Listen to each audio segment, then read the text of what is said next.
কতদিন দেখি না বলো তো ছেলেটাকে। আমার আর একা একা ভালো লাগে না। কি করবে বলো, এই বয়সে যারা সবাইকে নিয়ে একসঙ্গে থাকতে চায় তারা সবাই একাই হয়ে যায়। বড় হয়েছে তো, লায়ক হয়েছে তো, অতীতটা ভুলে গেছে। আমাদের কপাল। ঠিক আছে, ফোনটা ধরলে বলো কবে আসবে। আজ ফোনটা ধরলো না? বাপ নিশ্চয়ই ব্যস্ত আছে।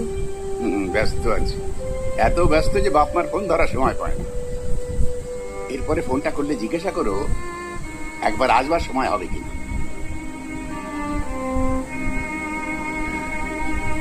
সত্যি কতদিন দেখি না বলো তো ছেলেটাকে। আমার আর একা একা ভালো লাগে না। কি করবে বলো, এই বয়সে যারা সবাইকে নিয়ে একসঙ্গে থাকতে চায় তারা সবাই একাই হয়ে যায়। বড় হয়েছে তো, লায়ক হয়েছে তো, অতীতটা ভুলে গেছে। আমাদের কপাল। ঠিক আছে, ফোনটা ধরলে বলো কবে আসবে।